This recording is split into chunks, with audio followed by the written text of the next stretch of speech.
जय श्री राधे। जागरण 9 अप्रैल 2022।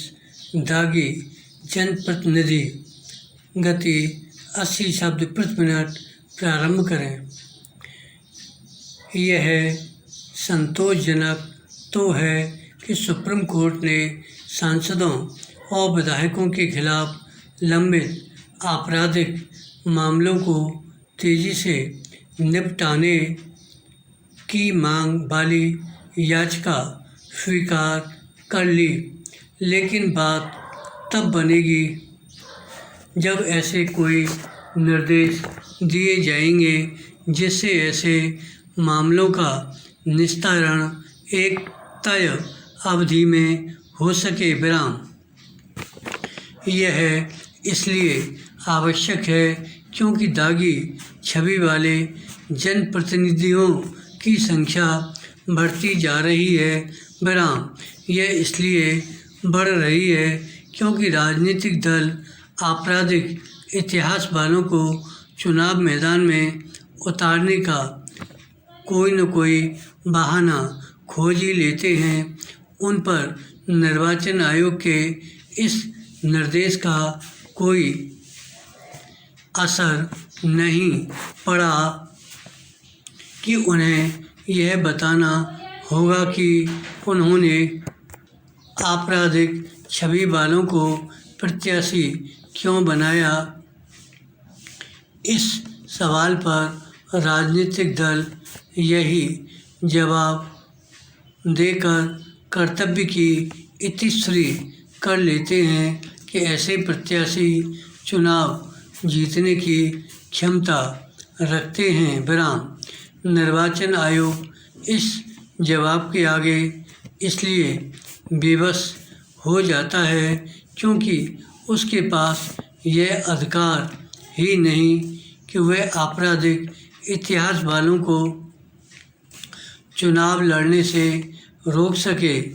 वास्तव में यह निर्देश उसी तरह निरर्थक साबित हुआ जिस तरह वह व्यवस्था नाकाम हुई जिसके तहत उम्मीदवारों को यह बताना होता है कि उनके खिलाफ कितने मामले चल रहे हैं।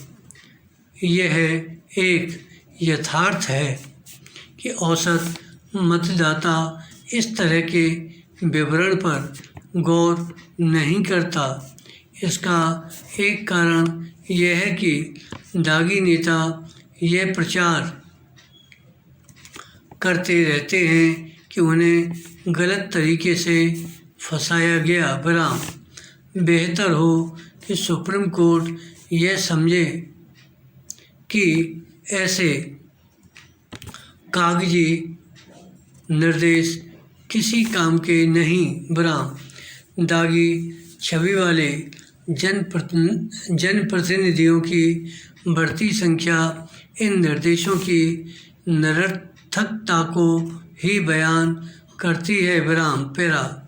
2 वर्ष पहले आपराधिक मामलों का सामना कर रहे सांसदों और विधायकों की संख्या 4122 थी, जो अब बढ़कर 4984 हो गई है। विराम।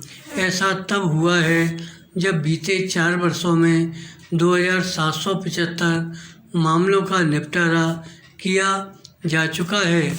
इसकी भी अनदेखी न करें कि हाल में संपन्न 5 राज्यों के विधानसभा चुनावों में संगीन आरोपों से घिरे माफिया किस्म के कुछ नेता भी चुनाव जीत गए। विराम। इनमें से कुछ तो जेल में बंद होने के बाद भी जीत हासिल करने में समर्थ रहे। विराम। आखिर यह लोकतंत्र का उपहास नहीं तो और क्या है। सुप्रीम कोर्ट को इस विडंबना पर भी ध्यान देना होगा कि किसी कैदी को वोट देने का तो अधिकार नहीं, लेकिन वह चुनाव लड़ सकता है। विराम। आखिर आपराधिक मामलों का सामना करने वालों को ये अधिकार क्यों मिलना चाहिए। इसी तरह सवाल यह भी है विराम